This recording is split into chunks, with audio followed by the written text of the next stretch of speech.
sí, que son muy importantes durante el desarrollo de cada una de las sesiones, ¿sí? Ya que nosotros nos va a corresponder hablar sobre diferentes movimientos literarios, ¿sí? Que van a formar parte de diferentes épocas, ¿sí? Y que cada movimiento literario va a ser de suma importancia, ¿no? El trabajo de cada uno de los movimientos. Van a ir mejorando, se va a ir cambiando de metodología, pero cada uno de ellos van a desarrollar diferente temática, diferente, se podría decir, campo temático, ¿sí? El día de hoy vamos a hablar de una de las corrientes literarias muy importantes, en el cual se va a centrar mucho en lo que es el sentimiento,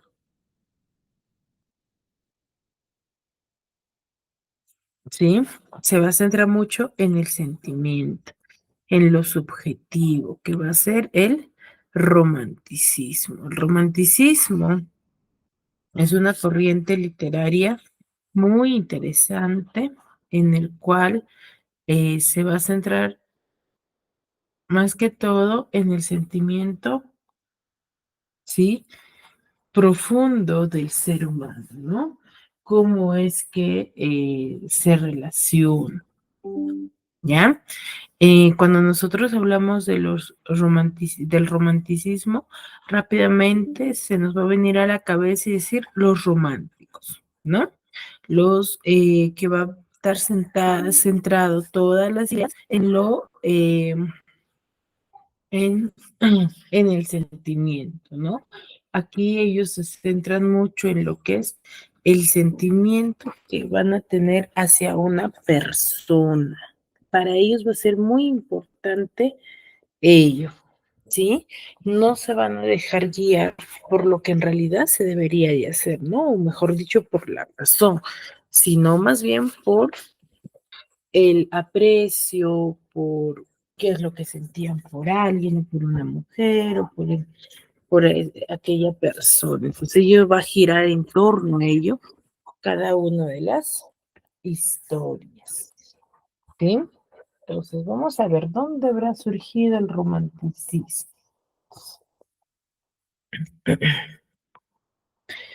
El romanticismo, como bien vemos en esta línea de tiempo, tiene una secuencia, ¿no? Cada movimiento literario va a tener un proceso.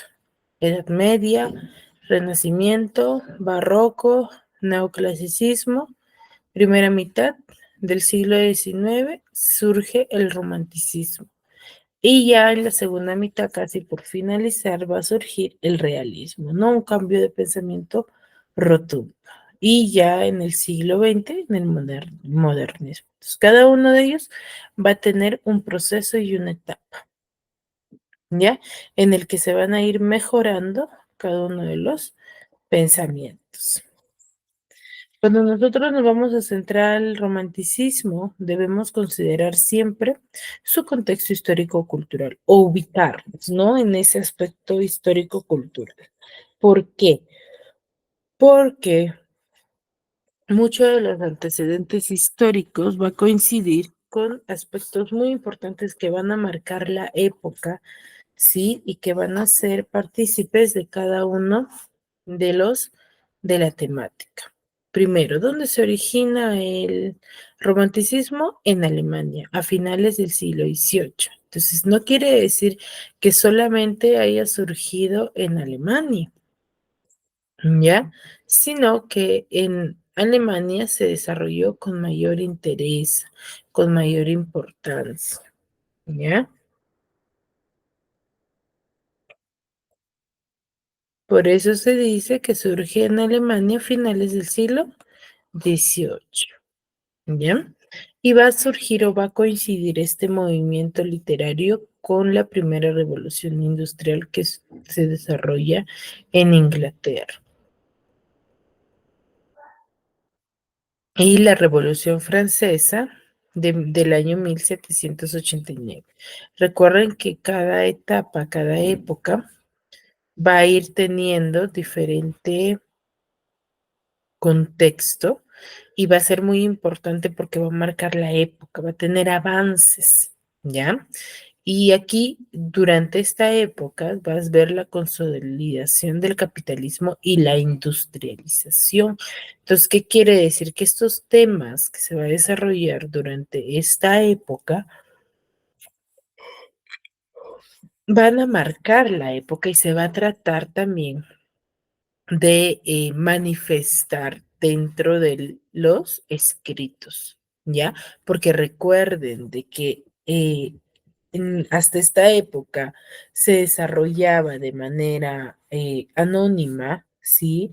Las diferentes opiniones que tenían sobre el gobierno, sobre la sociedad de esta época en los escritos, ¿ya?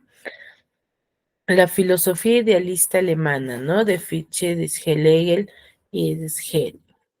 ¿Ya? Y la Declaración de la Independencia Americana del año 1776, el cual va a hacer que los derechos del hombre sea el centro, ¿no? Y se establezca una república como forma de gobierno al pueblo, ¿no? Entonces, esta temática, este contexto histórico va a marcar mucho la época y varios de los escritores van a refutar sobre el contexto social que vayan a tener durante esta época dentro de sus escritos. Pero ¿por qué no lo hacían de manera libre?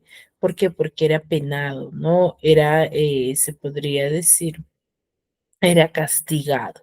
Entonces ellos usaban la literatura o los escritos como una manera de protesta, ¿sí? Ahora, el romanticismo tiene ciertas características en las cuales nosotros debemos de recordar, ¿no? Primero que es un movimiento artístico cultural. ¿Por qué consideran que sería un movimiento artístico cultural?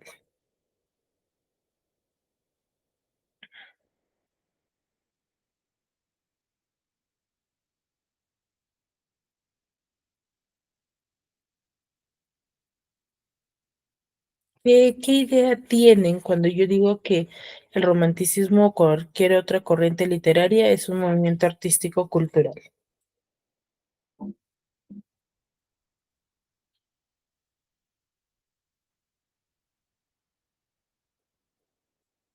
A ver, Rubén, Guadalupe, Gisela, ¿qué idea tienen respecto a ello?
Chicos, Guadalupe, Gisela, Ruth, Rubén,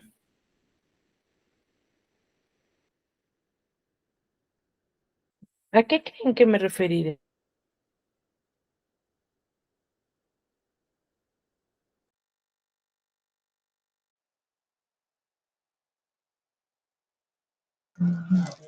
¿Me pudieras repetir, profesora, la pregunta?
A ver, Gisela.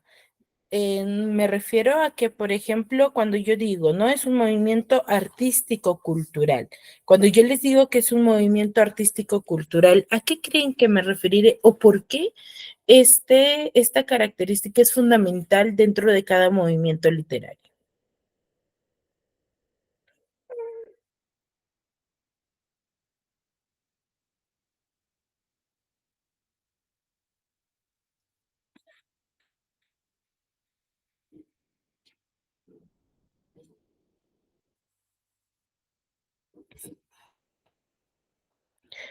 A la prioridad del sentimiento, ya, claro, Guadalupe nos dice la prioridad de los sentimientos, pero dicha característica es parte del romanticismo, ¿no? Es parte, claro, se va a dejar mucho que ver por el sentimiento, ¿ya? Pero ¿por qué será artístico y a la vez cultural? Esa es la pregunta.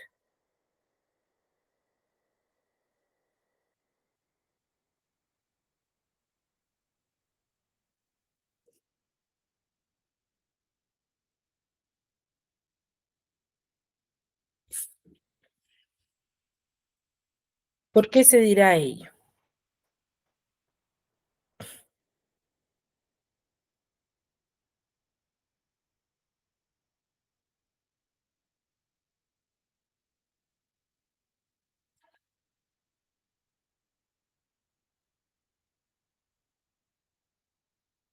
Ruth Sarit.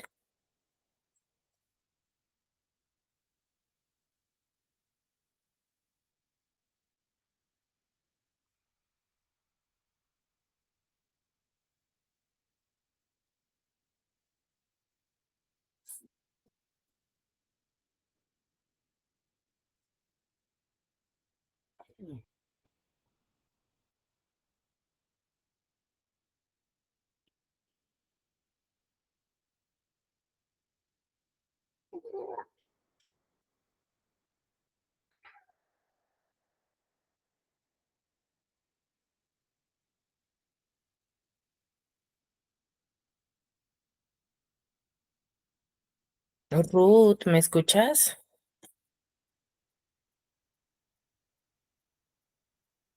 Rubén Luis.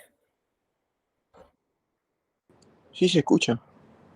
Rubén, ¿por qué consideras o decimos que el romanticismo es un movimiento artístico cultural? ¿Por qué crees tú?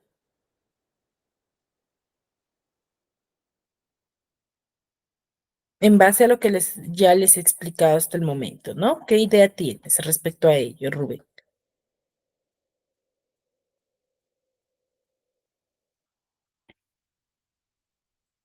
Rubén,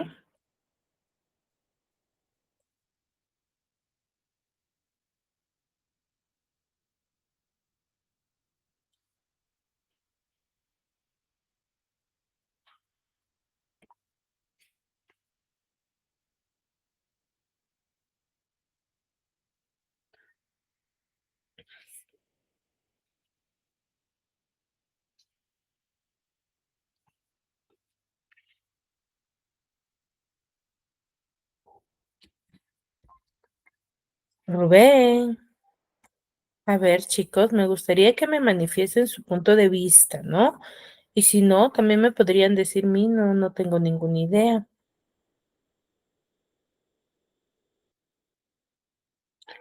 Guadalupe del Pilar Navarro,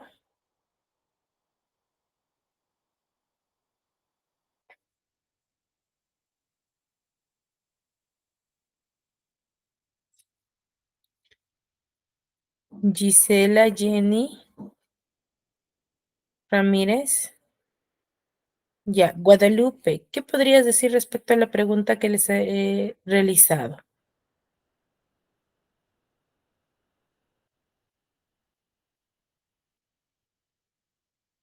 ¿Qué idea tienes al respecto?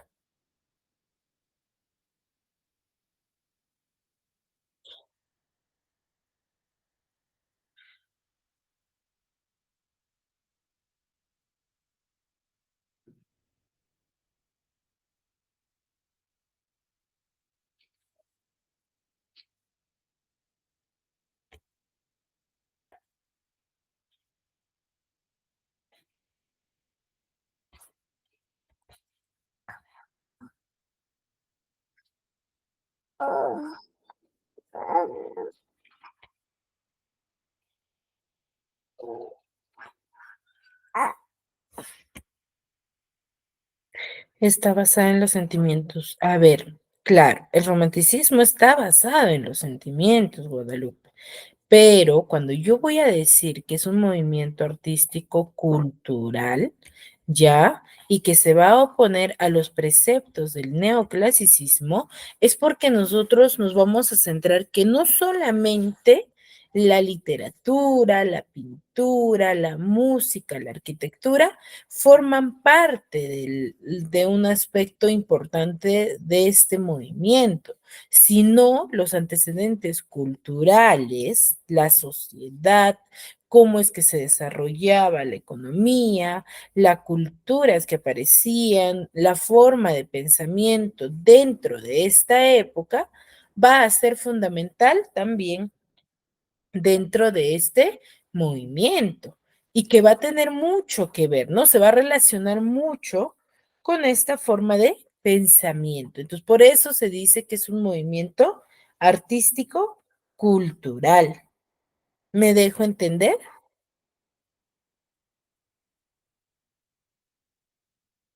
Claro, si tú me dices que está basada en los sentimientos, eso es una característica obvia dentro del romanticismo, ¿no? Por ende, es su nombre, ¿no? Romanticismo, viene de lo romántico, ¿ya?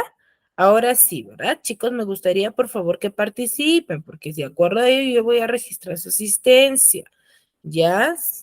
Si pueden activar el audio, yo considero que lo podrían activar cuando yo les realice la pregunta. No, no tengan miedo en equivocarse, aunque quizás no conozcan la respuesta. No, no me gustaría una respuesta así exacta y clara, sino la idea que ustedes tienen. ¿Para qué? Para yo poder profundizar respecto a lo que ustedes quizás están en error o quizás necesitan más argumentación.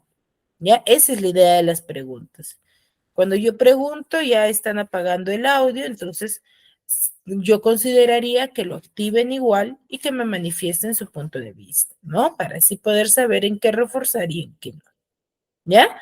Entonces, hace un momento les decía, ¿no? Que es un movimiento que va a surgir en Alemania, pero eso no quiere decir que vaya a ser un movimiento que solamente se centre en Alemania o que en Alemania nada más se habló. No, se va a desarrollar en diferentes lugares, en diferentes ambientes. Es más, aquí en el Perú también se desarrolla, ¿cierto? Pero no con la misma intensidad, o mejor dicho, no con la misma evolución o la misma, se podría decir, con la misma importancia, ¿no? No tuvo quizás mucha trascendencia como sí en Alemania e en Inglaterra.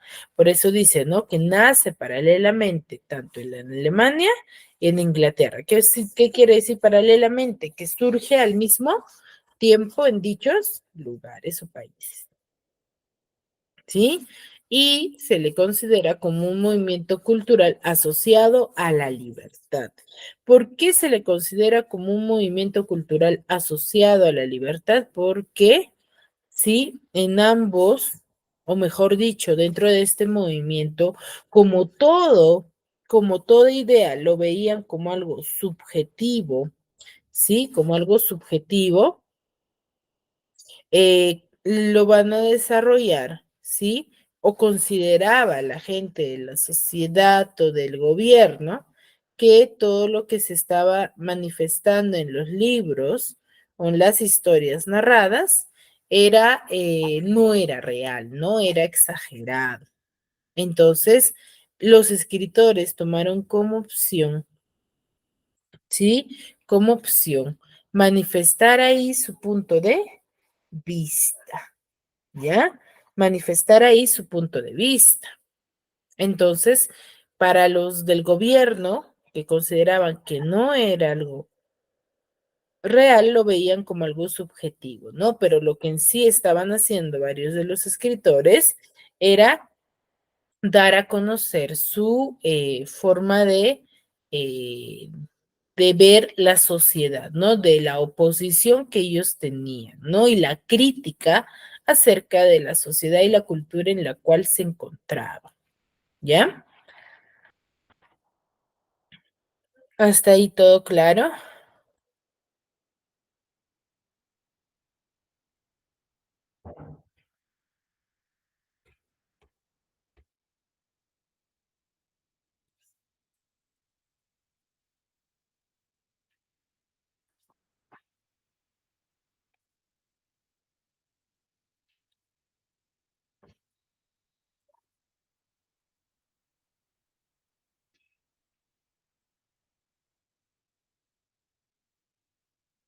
¿Sí? Muy bien.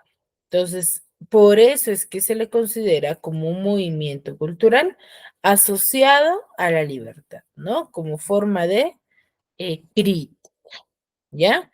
¿Qué características tiene el movimiento? Uno, culto a la libertad, ¿no? Estaban ya, porque antes de dicho movimiento se consideraba que era castigado, ¿sí? El, el dar a conocer respecto a su forma de gobierno, ¿cierto? A la sociedad, entonces era castigado. Entonces, por eso es que hay un culto a la libertad, ¿no? A la libre expresión, se podría decir, o al pensamiento, ¿no? Entonces ellos ven dentro de la historia como un aspecto muy importante, ¿no? Porque todo era considerado de manera subjetiva. Acá, como nos dicen, una de las características es que hay mucho subjetivismo. ¿Qué quiere decir ello? Exageración. No se basaba en la realidad, ¿no? A eso se consideraba. Entonces, si está lleno de subjetivismo, entonces era exageración en cuanto al sentimiento, a la acción de una persona. Entonces, en eso se centraba. Había cierta fantasía y misterio en cuanto al desarrollo de las historias, ¿no? Mucha ilusión, mucha fantasía, por ejemplo, que un caballo hablase, que los animales formen parte de una guerrilla. Entonces había lleno de subjetivismo y misterio qué es lo que iba a suceder al final, ¿no? Atracción por el pasado medieval, por ese pasado que va a estar desarrollado dentro de la época, ¿no? Entonces, ellos van a tener cierta atracción por ello, en el cual se va a practicar, pero de manera poco, ¿no? Ya no se ve con la misma intensidad como en la Edad Media, ¿no? Entonces van a tener ciertos aspectos medievales. Una revaloración de lo nacional, ¿qué quiere decir ello? Revaloración cultural, ¿no? Que va a estar basado en la época, ¿no? Van a revalorar o analizar su cultura, ¿ya? Aspiración a un mundo superior, ¿no? Aspiración a ese mundo que de la salvación al cielo, mejor dicho, ¿no? Y predominio de los sentimientos sobre la razón. ¿Qué quiere decir ello? Que el sentimiento de la persona que era fundamental, ¿no? Y que va a estar siempre en primer lugar antes de la razón. Por eso se dice predominio del sentimiento sobre la razón.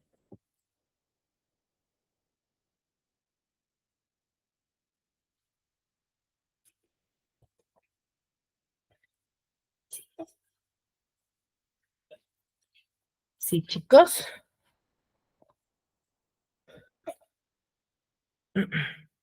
Hasta ahí todo claro, ¿no? Idealismo y evasión de la realidad. Entonces, aquí todo va a estar regido en cuanto al sentimiento, ¿no? En cuanto a ese sentimiento que vayan a tener sobre el accionar, ¿ya?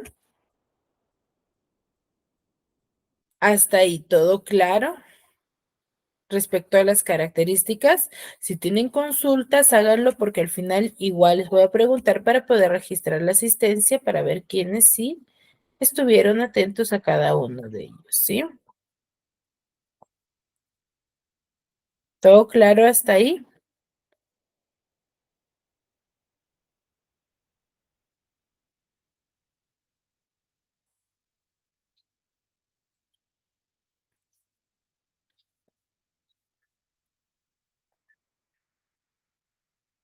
Rubén, Gisela, Ruth, Walter, Guadalupe, ¿todo claro?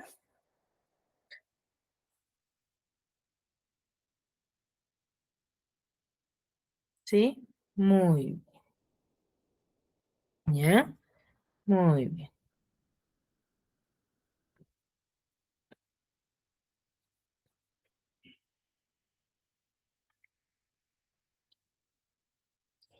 Muy bien, entonces esas son las características fundamentales del romanticismo. Uno de ellos también es que va a ser considerado como un movimiento, ¿sí? Donde se va a desarrollar mucho lo que es la prosa, mejor dicho, los poemas.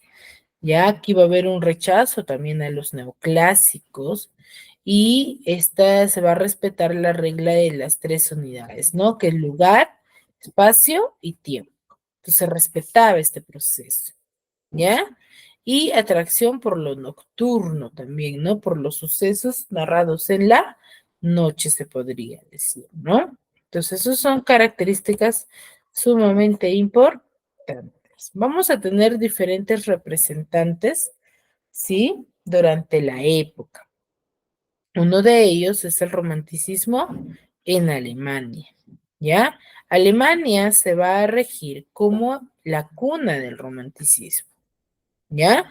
Donde vamos a tener a los principales teóricos o representantes alemanes que van a ser los hermanos Schlegel, Augusto Schlegel y Friedrich von Schlegel, quienes van a dar a conocer esta forma de pensamiento.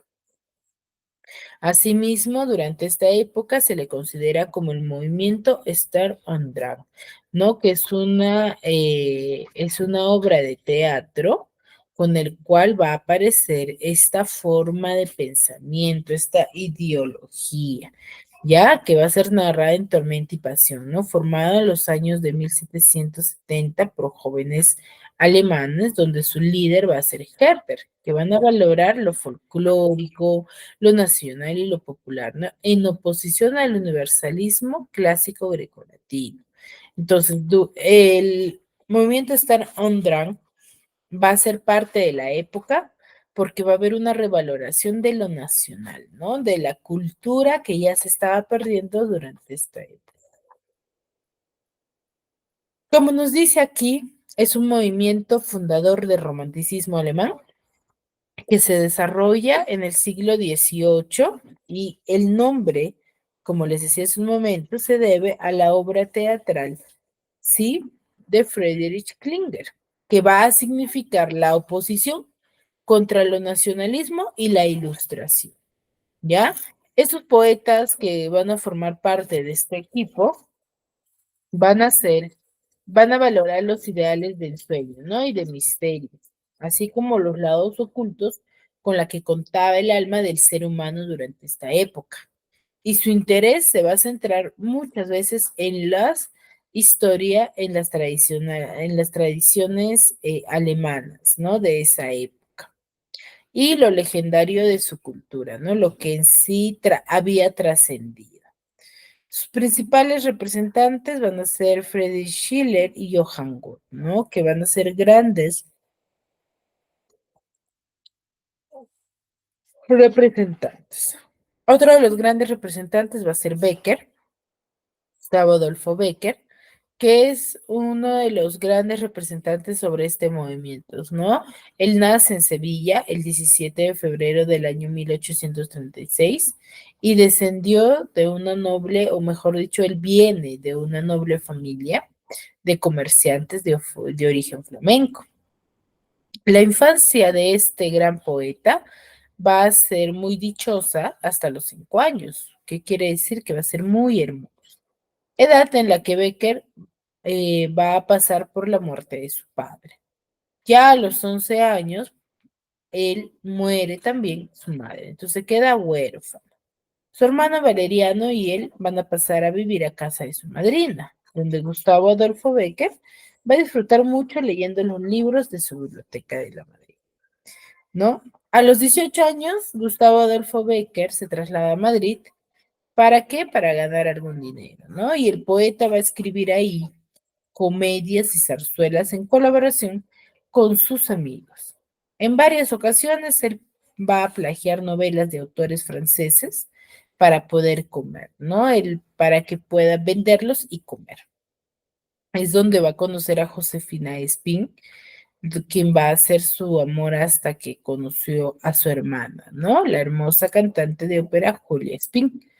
Entonces recuerden que cada movimiento literario va a tener, o mejor dicho, cada escritor de la época van a tener una inspiración, no una inspiración por alguien, ¿ya?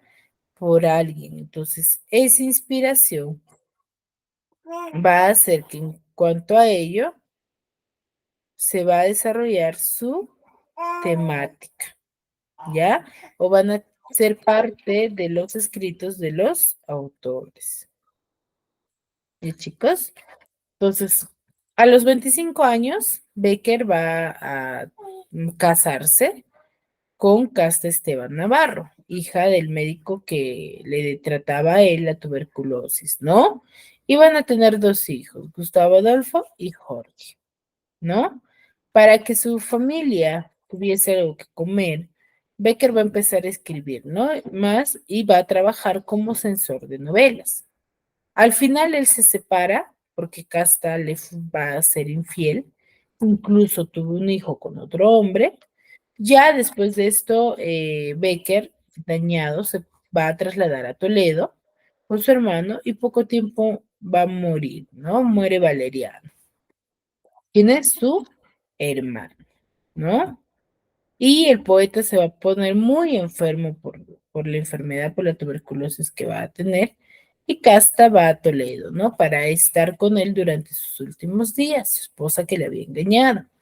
Y va a morir el 22 de diciembre del año 1870, ¿no? A los 34 años de edad. Muy joven, ¿no? Muy joven, la verdad. Antes de morir, él va a pedir a su amigo Ferran que quemase sus cartas, ¿no? Y que publicase su obra y que cuidara a sus hijos, ¿no? Donde va a aparecer lo que es rimas, ¿no? Donde al principio Becker va a escribir sus rimas en un manuscrito que quiere decir a mano alzada, al que va a llamar Libro de los Gorriones, ¿no? Y más tarde lo va a acabar llamando rimas. Los amigos que tenían estos escritos van a alterar por completo el orden, ¿no? En el que van a ir apareciendo cada una de sus rimas. No va a ser el orden que se respetase, ¿no? Que se debería tener en cuenta. Entonces, se podría decir que lo publicaron por publicar o como ellos consideraban que era lo correcto.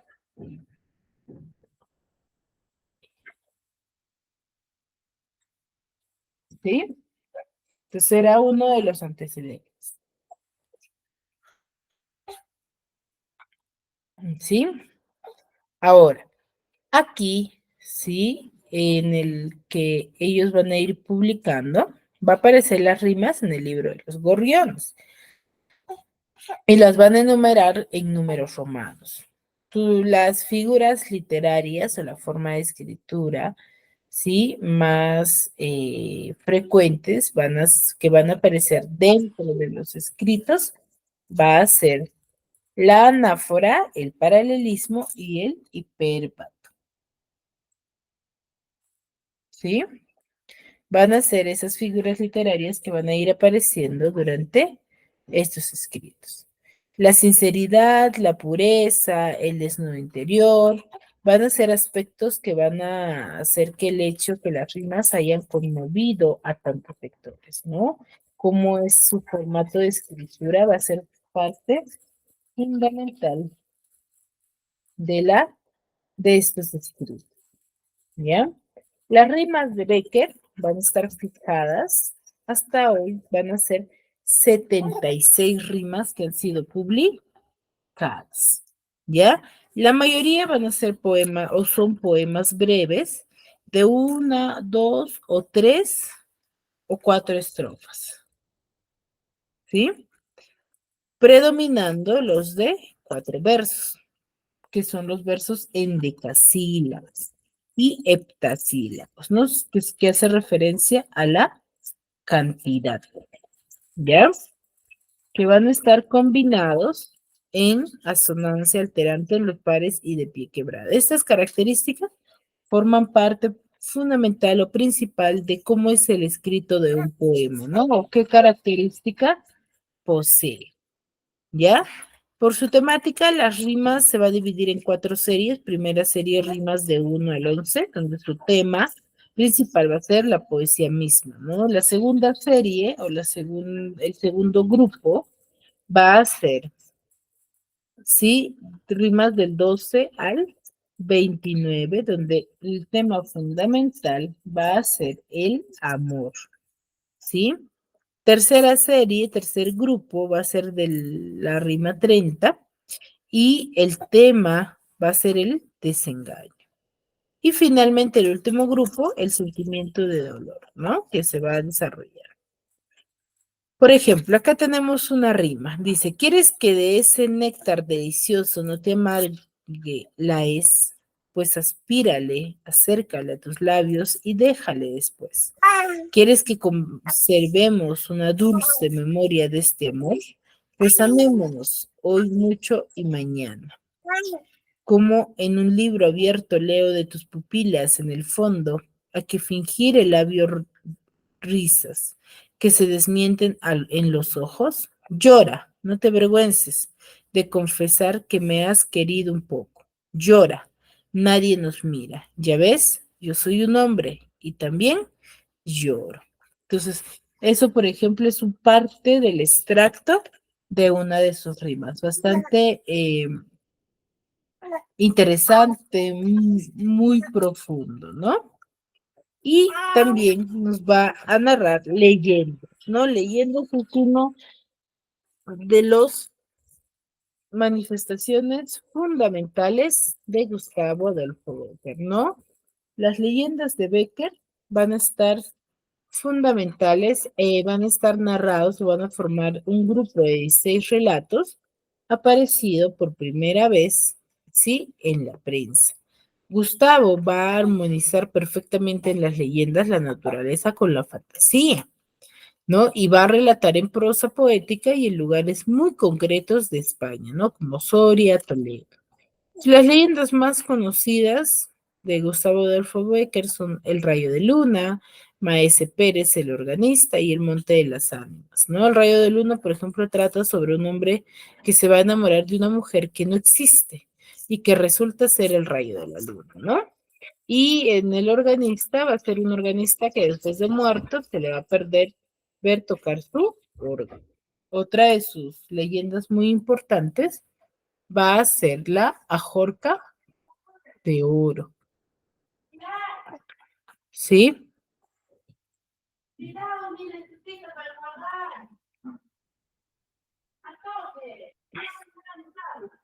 ¿Ya? La Ajorca de Oro, donde se va a narrar una historia de Pedro Alfonso de Orellana, que es un joven muy valiente y opuesto. ¿Sí?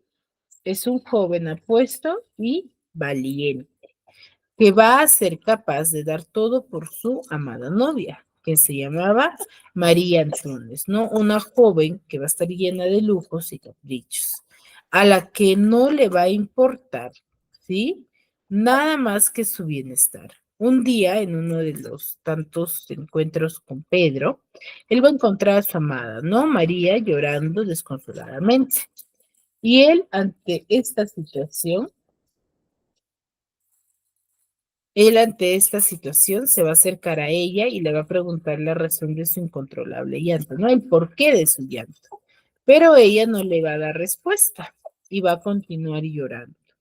Después de un rato, él va a ver de que Pedro estuviera insistiéndola para que le diga la verdad. Ella va a terminar por ceder, ¿no? Y le cuente el motivo de ese desconsuelo.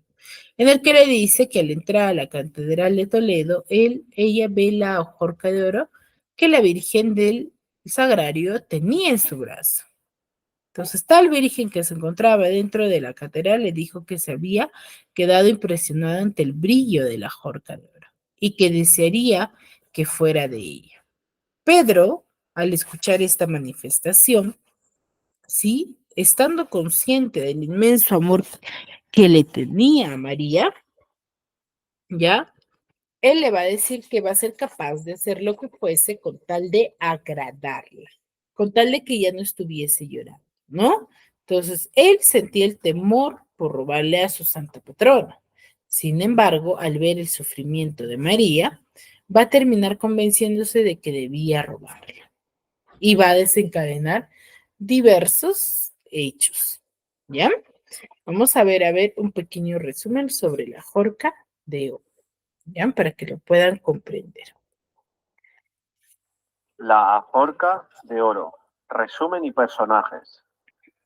Es un libro en el que se relata la historia de amor de una pareja de jóvenes, que ante el capricho de la joven, su amado novio comete un delito. Y esa dinámica la terminará pagando con su locura perpetua por intentar complacerla. Personajes de la locura perpetua por intentar complacerla. Personajes de Pedro Alfonso de Orellana. Era un joven valiente que amaba perdidamente a su novia y que al final terminó enloqueciendo. María Antúnez era la joven que por capricho quería la horca de oro para ella. Resumen de la horca de oro. Cuenta la historia de Pedro Alfonso de Orellana, un joven valiente y apuesto, que era capaz de dar todo por su amada novia, quien se llamaba María Antúnez, una joven llena de lujos y caprichos, a la que no le importaba nada más que su bienestar. Un día, en uno de sus tantos encuentros con Pedro, encuentra a su amada María, llorando desconsoladamente. Él, ante tal situación, se acerca a ella y le pregunta la razón de su incontrolable llanto. Pero ella no le da una respuesta y continúa llorando. Después de un rato, de que Pedro estuviera insistiéndola para que le diga la verdad, ella termina por ceder y le cuenta el motivo de su desconsuelo. Ella le dice que al entrar a la Catedral de Toledo, vio la horca de oro que la Virgen del Sagrario portaba en su brazo. Tal Virgen, que se encontraba dentro de la catedral, le dijo que se había quedado impresionada ante el brillo de la horca y que desearía que fuera de ella. Pedro, al escuchar eso y siendo consciente del inmenso amor que le tenía a María, le dijo que él era capaz de hacer lo que fuera con tal de agradarla. Él sentía temor por robar a su santa patrona. Sin embargo, al ver el sufrimiento de su amada, terminó convenciéndose de que debía robarla. Pedro se dirigió a la catedral con el fin de robar la horca de la Virgen, como un detalle para su amada María. Subió las gradas de la catedral hasta llegar a la Virgen, y al estar frente a ella, sintió un miedo oscuro y extraño que se apoderó de él. Aún así, era más grande el amor que sentía por María, así que decidió cerrar los ojos para no ver el rostro a la Virgen. Y solamente de esa manera pudo arrebatarle la horca de oro a la Virgen. Pedro seguía sintiendo mucho miedo por lo que estaba haciendo. Su temor no dejaba que pudiera abrir los ojos. Cuando por fin los abrió y contempló su alrededor, se dio cuenta de lo que estaba pasando. Él intentó gritar, pero su voz se había esfumado. Observó que la catedral estaba llena de estatuas de santos, monjas, ángeles, demonios, damas, pajes y villanos, que lentamente se estaban acercando a él. Pedro, embargado por el miedo, no pudo contenerse y cayó de inmediato al suelo, quedando desmayado a los pies de la Virgen. A la mañana siguiente, los encargados de la catedral vieron a Pedro tendido en el suelo ante los pies de la Virgen. y que entre sus brazos aún se contemplaba la horca de oro. Después de unos instantes, Pedro reaccionó y de inmediato volteó su rostro hacia la Virgen y exclamó: «Suya, suya», dejando la horca de oro, y de inmediato salió de la catedral. Pedro, después de lo sucedido, enloqueció. Tal fue su pecado, que terminó quedándose loco por el resto de su vida.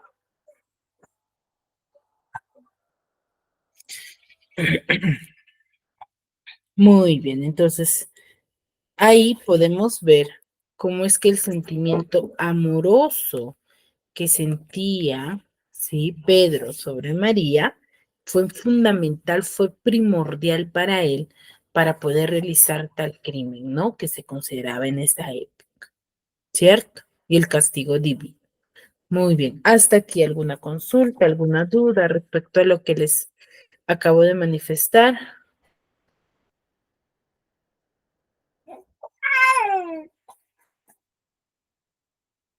Chicos,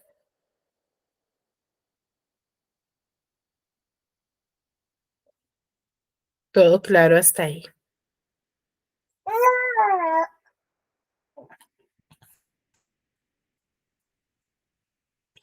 Bueno, me parece que todo claro. Muy bien, si no tienen consultas, no tienen dudas, nos quedamos ahí, nos vemos la siguiente clase.